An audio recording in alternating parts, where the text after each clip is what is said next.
안녕하십니까. 지팡이튜브 정희섭입니다. 이번에는 이제 이 3차 장기화 기본 계획을 좀 마무리하는 시점에서 조금 어떻게 준비할까에 대한 이야기를 해보도록 하겠습니다. 자, 어쨌든 이제 준비는 해야죠. 계획이 발표가 됐으니까 준비는 해야 되고, 뭐 꼭 계획 때문이 아니더라도 준비는 해야 됩니다. 계획을 나름 또 세워야 되고, 그래야만 돈이 되죠. 어쨌든 이 일이고, 대표님들 장기화 기간을 운영하시는 동안은 이게 일일 수밖에 없고요. 또 돈도 이것 통해서 좀 버셔야 되잖아요.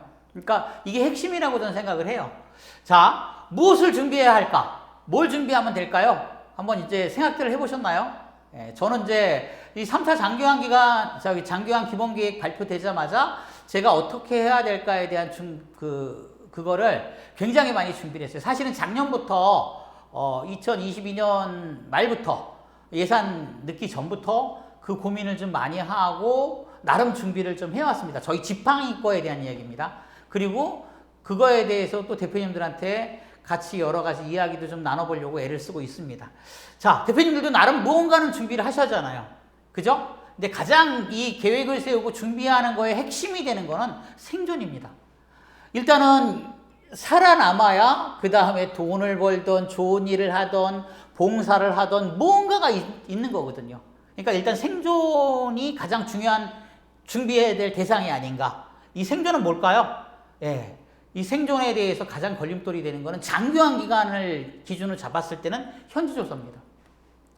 뭐 비단 이 3차 기본계획 안에 있어서가 아니라 그 외에도 어때요? 계속 현지조사가 강화된다는 거는 대표님들도 인지를 하시고 계시고, 이거에 대한 대비 모임도 두 군데나 있는 거로 저는 알고 있는데, 어쨌든 많이 만들어지잖아요. 그건 대표님들도 그만큼 이걸 심각하게 받아들이셔서 그런 거라고 저는 생각을 하고 있고, 이거에 대한 준비는 반드시 하셔야 된다.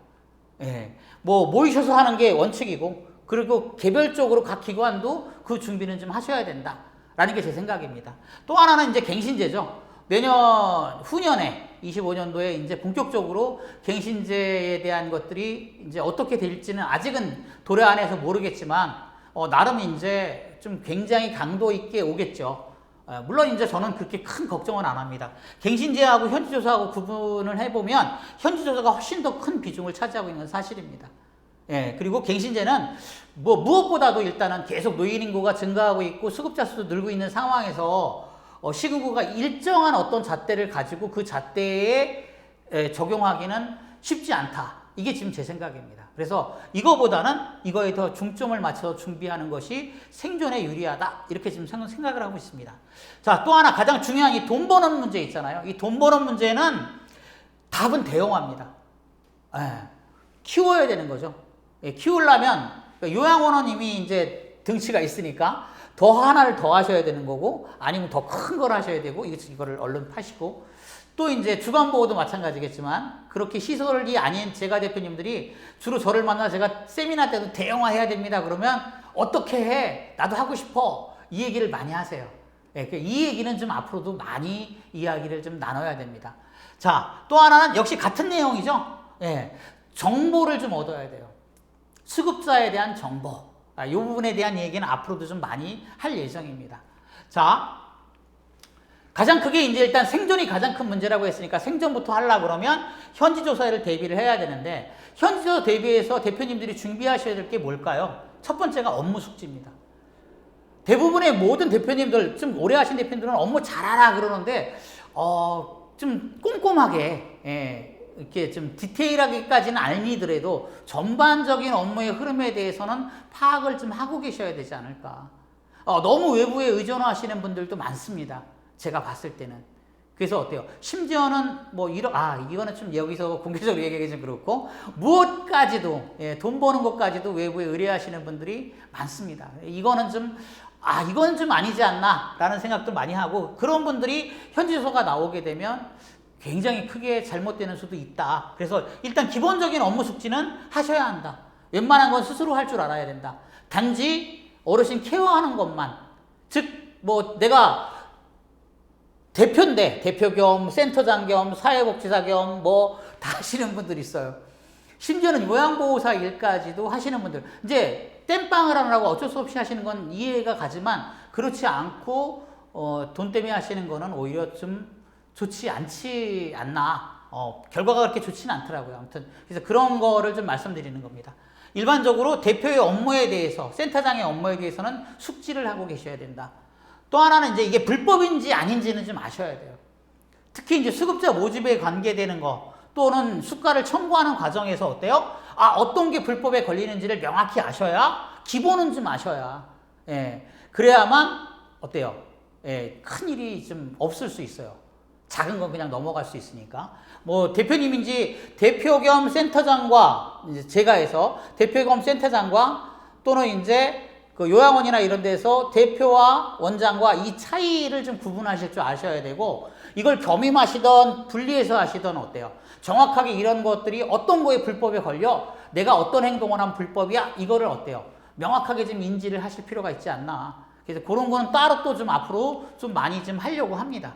또 처벌 구분은 좀 하실 줄 아셔야 돼요. 내가 어떤 처벌을 받으면 안 되는 거야. 어떤 게 안 될까요? 주의 시정 100번 받는다고 해서 특별하게 문제 생기지 않습니다. 저도 이제 이 사업을 좀 오래 했었는데 웬만한 작은 일들은 그냥 넘어갈 줄도 있어야 돼요. 마치 주의나 뭐 시정, 지도검사 나왔다고 막 큰 일이 난 것처럼 그렇게 하시는 것보다는 그런 건 웃으면서 넘어가시고, 그렇지 않고 어때요? 중요한 행정, 즉 과태료나 형사적인 벌금이나 이런 문제는 굉장히 심각하게 받아들이고 기본적으로 그런 거를 없앨 수 있는 방법에 대해서 생각을 하셔야 돼요. 그러니까 요 두 가지를 좀 구분을 좀 하셨으면 하는 생각이 들어요. 어떤 분은 주의 나왔다고 난리가 난 것처럼 하시다가 정말 어때요? 뭐 과태료나 벌금에 처해질 것도 안내를 드리면 그냥 뭐 이렇게 위험해야 넘어가시는 분도 있어요. 그거 아니에요. 주의 시정은 큰일이 안 생깁니다. 기껏해야 뭐 재무회계로 따지면 여입하는 조치거든요. 아무 의미가 없는. 근데 행정이나 형사는 일단 돈이 나가고 어때요? 또 내 신분상에 큰 불이익이 옵니다. 그러니까 이런 거는 좀 구분을 하셔야 된다. 자, 또 하나는 이 갱신제에 대한 문제인데, 갱신제는 그렇게 크게 걱정을 안 해도 되지 않을까라고 생각을 합니다만, 현재 여건상 어떻게 될지 몰라서 이것도 나름 대비는 좀 해야 되죠. 그래서 이 대비하는 거에 대해서는 추후에 여기서 좀 공개적으로 얘기하기는 좀 애매한 부분도 있고 해서 추후에 개별적으로 좀 이야기를 하도록 하겠습니다.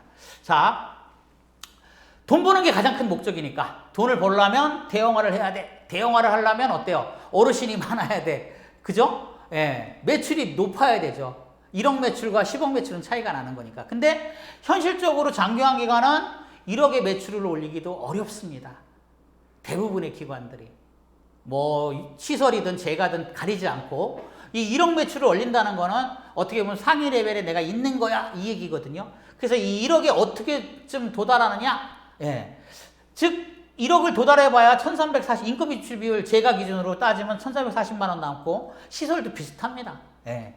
이게 인건비출이 낮긴 하지만 뭐 남는 거에 쓰는 게 더 많아지니까 또 어때요? 들어간 돈도 있고 어쨌든 이렇게 남으면 순이익이 한 370만 원 정도? 400만 원 정도. 이건 저희 통계예요. 저희가 이제 자체적으로 수집하는 정보에서 나온 얘기인데 어쨌든 그 통계를 내보면 이 정도 남거든요. 큰 돈이 되지는 않는다는 거죠. 기업을 한다고 해도 기업가들이 탐을 낼 만큼의 어떤 그건 아닌 거예요. 어떻게 보면. 근데 이조차도 어렵죠? 대형화 어떻게 할 거야? 근데 이제 이 대형화가 되기 위해서 기본적으로 받침이 되는 게 제가는 100명 정도, 그 다음에, 그 시설은 50인 이상의 시설은 대야 1억 얘기를 얼추 할 수 있거든요. 그 전 밑은 사실은 일단 100명부터, 50인 시설부터 이렇게 이제 생각하시면 맞아요. 실제는 이렇게 된다고 해서 1억이 되지는 않습니다. 따져보시면 아마 아실 거예요. 다들 아시고. 그러니까 일단은 요거부터 먼저 좀 준비하셔야 되는 거 아닌가. 자, 그런데도 불구하고, 이렇게 영세한데도 불구하고, 왜 대기업은 왜 자꾸 진출을 하려고 할까요? 그리고 왜 여길 블루오션이라고 얘기할까요? 정말 블루오션이기 때문에 그래요. 잘 한번 들여다보면 이렇기 때문에 어때요? 임자가 없는 거거든요. 다 잡아먹어 이 얘기가 아니라 나름 여기 이미 시장은 형성이 되어 있는데, 이 블루오션의 뜻이 시장은 형성이 돼 있는 거예요. 시장은 어느 정도 형성이 돼 있는데 내가 조금만 무언가 노력을 하면, 내가 노력을 하는 만큼 무언가가 얻어질 수 있는 시장이 어떻게 블루오션인 거예요. 대기업이 그런 관점으로 보니까 대표님들도 그런 관점으로 보시면 돼요. 즉 영리적인 사고방식을 하고 기업가적인 관점에서 접근을 하시라는 얘기예요. 단지 이렇게 대기업들이 막 진출하니까 난 걱정돼 이래서 걱정만 하시지 말고요. 이분들이 이 대기업이 진출하는 게 굉장히 긍정적인 효과를 가져올 수도 있습니다. 왜? 이분들이 어떤 모델이 되잖아요. 아, 이분들이 이렇게 하는구나. 야, 기업은 이렇게 하네, 서비스를. 야, 이건 이렇게 하네 하는 걸 인지할 수 있거든요. 그리고 그걸 보고 배워서 따라할 수도 있는 거고. 뭐 옆 나라 일본을 봐도 대기업들이 다 점령한 건 아니에요. 일반적으로 잘 그거 대기업과 어울려서 하시는 소규모 기업들도 굉장히 많아요. 예. 그러니까 그런 거를 생각하시면 되지 않겠나. 그래야 돈이 되고 이 대형화를 시킬 수 있지 않나. 이런 생각을 좀 해봅니다. 자, 돈은 곧 정보입니다. 이 돈을 벌다라는 게 수급자 어르신이 많아야 되니까, 즉 수급자에 대한 정보를 많이 알면 남의 거 말고요. 새롭게 이제 수급자를 발굴할 수만 있으면 돈이 되지 않겠습니까? 즉 이 정보는 수급자를 발굴할 수 있는 정보죠. 즉 어르신에 대한 정보예요. 이 정보는 어디서 나오는 건가요? 예. 이 수급자가 있어야 돈을 버니까 어디서 얻을 수 있냐는 거죠. 예. 그러니까 이 부분에 대해서 좀 이야기를 좀 나눠봤으면 좋겠습니다. 대표님들하고. 예. 여기는 이제 공개된 장소라서 얘기를 못하고 또 이제 세미나도 그렇고 그래서 제가 자꾸 모임 지원 얘기를 하는 거예요. 대표님들이 좀 모이셔서 이런 얘기를 서로 나누시고 일단 모이고 힘을 모으면 대표님들이 몇몇 분이라도 힘을 모으면 이 정보를 얻을 수가 있어요. 불법적인 이야기가 아니라 합법적으로 대표님들이 힘을 합쳐서 봉사를 하시면 되잖아.